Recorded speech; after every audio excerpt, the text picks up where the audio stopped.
Hello बंधुरा केमन आछो welcome back to another blog. आशा करছি তোমরা সকলেই ভালো আছো। আর সকাল থেকে আর কিছু ভিডিও শেয়ার করিনি, সমস্ত কাজ আমার কমপ্লিট হয়ে গেছে, রান্না হয়ে গেছে। এখানে দেখো পুজো দেওয়া হয়ে গেছে, গাছে কিছুটা ফুল ফুটেছিল সেগুলো তুলেছি, তুলে পুজো দিয়েছি। আর চলো কি রান্না করেছি সেটা তোমাদের সঙ্গে শেয়ার করি। এখানে আগের দিনের বাঁধাকপি ছিল, আর এখানে ট্যাংরা মাছ দিয়ে আলু দিয়ে একটা তরকারি করেছি, এতে ভাত আছে নিচে।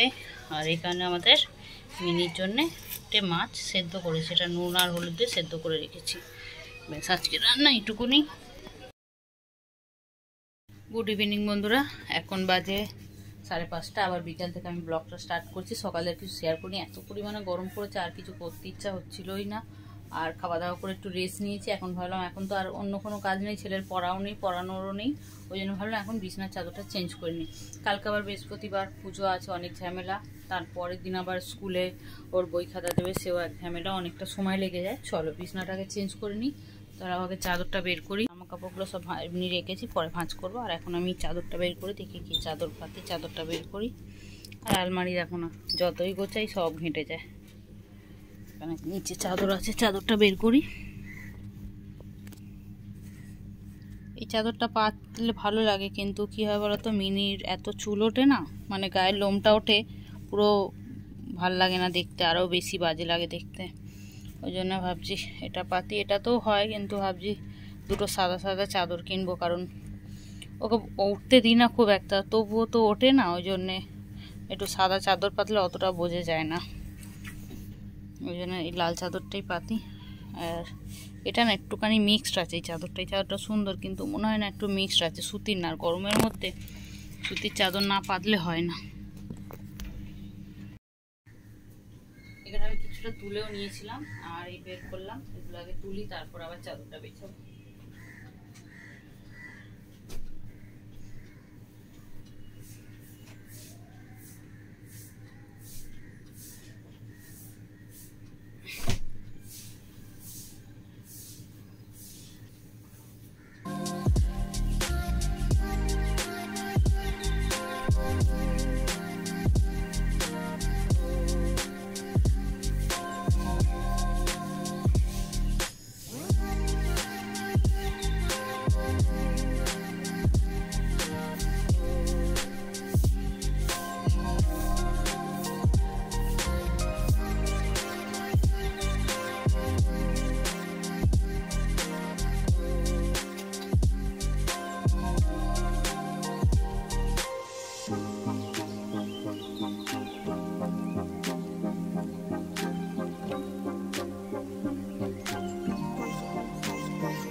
বিছনা মোটামুটি কমপ্লিট হয়ে গেল।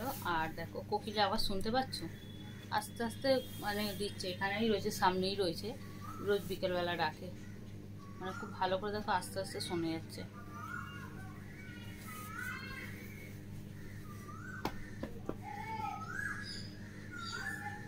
জোরে জোরে এবার দেখো জোরে জোরে ডাকছে। বিছানা আমার দেখো পুরো গোছানো হয়ে গেছে, রেডি হয়ে গেছে। আর অনেকেরই প্রশ্ন থাকতে পারে যে এই জানলার ওপর পাখাটা আমরা কেন রাখি। এখান দিয়ে না সুন্দর একটা বায়ুকান্দি হাওয়াটা আসে, তখন পাখাটা চালালে না সুন্দর একটা হাওয়া আসে। যখন আমাদের এসি ছিল না, আমরা কিন্তু ওই পাখাটা চালিয়েই ঘুমাতাম। এখনও পর্যন্ত সন্ধ্যেবেলা আমরা ওই পাখাটাই চালাই, মানে সন্ধ্যেবেলা দুপুরবেলার দিকটা চালাই না, কেন রোদ থাকে বলে চালাই না। আর সন্ধ্যের দিকটা খুব সুন্দর একটা হাওয়া আসে, তার জন্যেই ওই জায়গাটা আমরা পাখাটা রেখে দিয়েছি। দেখো আমার এই ছোট ছোট কাজগুলো তোমাদের কেমন লাগে অবশ্যই কমেন্টে জানিও। কাজ মোটামুটি কমপ্লিট হয়ে গেছে, এখন এতগুলো লাইটের দরকার নেই, লাইটগুলো অফ করে দিই। একটাই লাইট জ্বলুক, ওইদিকে একটা লাইট জ্বলছে, আর বারান্দার লাইটটা জ্বালাই, কারণ অন্ধকার হয়ে গেছে। মোটামুটি অন্ধকার, খুব একটা অন্ধকার হয়নি। 5:30 পৌনে 6টা বাজে, এখনও দেখো দিনের আলো মানে রয়ে গেছে। ঘর শুধু অন্ধকার হয়ে রয়েছে, কারণ চারিদিকটা তো মানে পর্দা পর্দা দেওয়া আছে মোটামুটি, তবু ঘরটা অন্ধকার হয়ে রয়েছে। রোদ্দুরের তাপে যেই রোদ্দুরটা যেমন পড়ে তখন যেটা মানে আলো আলো হয়, বিকেলের দিকটা ঘরটা অন্ধকার হয়ে যায়, লাইট জ্বালতেই হয়। বাইরেটা যতই আলো থাকুক ঘর অন্ধকার অন্ধকার লাগে, ওই জন্য লাইটগুলো জ্বালিয়ে নিয়েছি। আর এখানে চলে এসেছি চা বানাবো। গ্যাস রোজই আমি পরিষ্কার করি, রোজই এই বান্নালগুলো আমি মাজা ধোয়া করি, তার জন্য বিকেলবেলা করে ডেলি এগুলো আমার লাগাতে হয়। আবার রাতে যখন রান্না করি সেগুলো তখন আবার মাজি, আবার সকালবেলা লাগিয়ে নিই।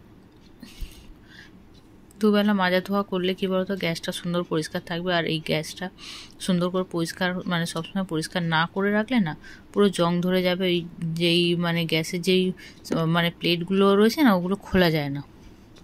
অনেকের ডবল করে রয়েছে, কিন্তু আমার এটা সিঙ্গেলে রয়েছে আর পুরো আটকানো রয়েছে, তার জন্য ওটা ভালো করে পরিষ্কার করতে হয়। আর এখানে আমি চা বসিয়ে নিচ্ছি। আর যদি ওগুলো পুড়ে যায় না তখন খুব সমস্যা হয় ওগুলোকে পরিষ্কার করতে, তার জন্য ডেলি যতটা পারি পরিষ্কার পরিচ্ছন্ন রাখার চেষ্টা করি। এদিকে চা আমি বসিয়ে দিয়েছি, দিয়ে কিছু টুকটাক কাজ আছে সেগুলো করে নেবো। এদিকে একটু দুধও বসিয়ে দেবো, দুধটা শেষ হয়ে গেছে। দুধ আমার সবসময় এক্সট্রা আনা থাকে, মানে 1 লিটার করে এক্সট্রা থাকে। এখন 1 লিটার দুধ আছে, মানে দুদিন বাড়ি ছিলাম না, দুধটা রয়ে গেছে। সেই দুধটা এখন গরম করে নেবো। সেই ভিডিওগুলো তোমাদের সঙ্গে শেয়ার করা হয়নি, মানে ওখানে গিয়ে আর কিচ্ছু ভিডিও করা হয়নি। আমরা গেছিলাম দেশে, মানে আমার মাসির বাড়ি, সেখানে আমরা 2 দিন ছিলাম। আর ছেলেগুলো এত বদমাইশি করে সেখানে, আমি আমার দিদি বর আর তার ছেলে, আমার ছেলে সব একসঙ্গে গিয়েছিলাম, আমার মা বাবা সবাই গিয়েছিলাম। আর সেখানে গিয়ে তো জানো বাচ্চারা এক জায়গা হলে যেরকম হয় সেই সব করতে করতে আমাদের সময় কেটে গেছে। আর কিছু ভিডিও করিনি, যাওয়ার সময় ভিডিও করিনি। আর এখানে কিছু টুকটাক জিনিসপত্র আছে সেগুলো আমি ঢেলে নেবো। আর যেহেতু মাস শেষ হয়ে এসছে, এবার মাসকাবারি বাজার করতে হবে, যা জিনিসপত্র আছে সব ঢেলে দেখে নেবো কী আছে আর কী নেই। আবার তো বাজার যেতে হবে, আর বাজার গেলে সেটা আমি তোমাদের সঙ্গে শেয়ার করব। কী বাজার করি, কেমন বাজার করি সেগুলো শেয়ার করব। আর যেহেতু আমি অনেক দিন পর পর মাসকাবারি বাজার করি, মানে অন্তত 2 মাস পর পর, কারণ আমি যখন যাই একবারে 2 মাসের বাজার মোটামুটি করেই নিয়ে আসি, কারণ অনেকটা দূর যাই তো ওই জন্য একবারে বেশি করে বাজার করেই নিয়ে আসি। আর তেলটা মোটামুটি অল্পই রয়েছে, মানে সাদা তেলটা অনেকগুলোই রয়েছে, 4টে প্যাকেট আপাতত রয়েছে, এখন এই মাসটা চলে যাবে। আর সর্ষের তেলটা অল্প রয়েছে, সর্ষের তেলটা আমার বেশি লাগে, সাদা তেলটা অত লাগে না। সাদা তেলটা না শুধু ভাজাভুজি করতে, ওই সব লুচি পরোটা এইসব করতেই আমি ইউজ করি। আর লুচি পরোটা আমরা সাধারণত খুব একটা খাই না, আর তরকারিপত্র সমস্ত সর্ষের তেলেই রান্না করি। আর সর্ষের তেলটা বাড়ন্ত বলতে কি 1 প্যাকেটই রয়েছে, আর নেই। আর যেটুকু রয়েছে ওটা তো বেশি দিন চলবে না, মানে প্রায় 1 সপ্তাহের মতো হয়তো চলবে, কারণ আমাদের তেলটা একটু বেশি লাগে। কেন আমরা বেশিরভাগ মাংস মাছ এসবই খাই, তো ওই জন্য তেলটা একটু বেশি পরিমাণে আমাদের লাগে। চলো এখানে তেলটা আমি ঢেলে নিই, এখানে চাটাও রেডি হয়ে যাবে ততক্ষণে। এখন সবাই বসিয়েছি, ফুটতে একটু সময় লাগবে, ততক্ষণ আমার এদিকে অনেকগুলো কাজই কমপ্লিট হয়ে যাবে। এতক্ষণ যারা আমার ভিডিও দেখছে তোমাদের সবাইকে একটাই অনুরোধ করি, তোমার বন্ধু বান্ধব সবার সঙ্গে আমার ভিডিওটা শেয়ার করো, যাতে আমার চ্যানেলটা সাবস্ক্রাইব করো। আর যারা এখনও সাবস্ক্রাইব করোনি, তোমাদের কাছে সবার কাছে একটাই অনুরোধ রইল, আমার চ্যানেলটাকে সাবস্ক্রাইব করো। এইটুকুই তোমাদের কাছে আমার একটাই অনুরোধ রইল। চলো আমার চ্যানেলটাকে সাবস্ক্রাইব করো, আমার পাশে থেকো, আর কিছু চাই না। তোমরা যদি আমার পাশে থাকো তবে আমি ইউটিউবে নিজের একটা জায়গা তৈরি করতে পারবো। আর আমার ভিডিওটা কেমন লাগছে অবশ্যই তোমরা আমাকে কমেন্টে জানাতে পারো।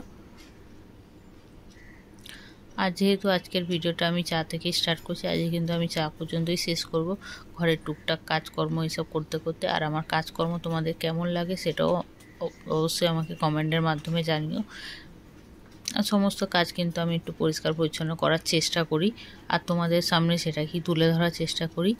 আর রোজ আমি ভিডিও এডিট করতেও পারি না, তোমাদের সঙ্গে শেয়ার করতে পারি না, যখন যেমনি পারি সেটুকুই তোমাদের সঙ্গে শেয়ার করি। তার মধ্যে থেকে তোমরা আমায় যদি ভালোবেসে থাকো অবশ্যই আমাকে সাবস্ক্রাইব করো। আর এখানে আমার দেখো তেল ঢেলে নিলাম, তেলের জারগুলো ভালো করে মাজতে হবে, এখন তো মাজা সম্ভব হবে না, ওই জন্য এখন তুলে দিলাম, পরে দেখি যখন সময় পাবো তখন মেজে নেবো। তেলটা না বড্ড তেল চিটে হয়, মানে ভেতরে থাকে তবু যেন তেল ঢালতে করতে গিয়ে তেল চিটে হয়ে যায়। আর এখানে দেখো চা হয়ে এসছে, আর একটু ফুটলেই হয়ে যাবে। ওইদিকে দুধটাও বসিয়ে দিয়েছি। আর চাটা আমি এদিকে বসিয়ে দিলাম। চাটা কি হয়েছে, ওইগুলো ঢালতে হয় না, চাটা একটু পড়ে গেছে। আর ওই গ্যাসটা যদি আবার জ্বালি ওটা পুরো পুড়ে যাবে, তার জন্য আমি আবার গ্যাস থেকে ট্রান্সফার করে এদিকে নিয়ে চলে এলাম। আর এখানে আমার চা হয়ে গেছে, চলো চাগুলো আগে ছেঁকে নেব।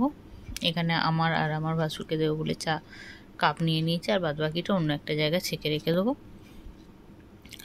আপাতত ভিডিওটা আমি এখানেই শেষ করছি। যদি আমার ভিডিওটা ভালো লাগে তবে অবশ্যই একটা লাইক করো, শেয়ার করো, আর আমার পাশে থাকার চেষ্টা করো। সকালবেলা চা দিয়ে স্টার্ট করলাম, আর সন্ধ্যেবেলা চা দিয়ে শেষ করলাম। কেমন লাগছে ভিডিওটা অবশ্যই জানিও। Thank you for watching. Tata, সবাই সুস্থ থেকো, ভালো থেকো।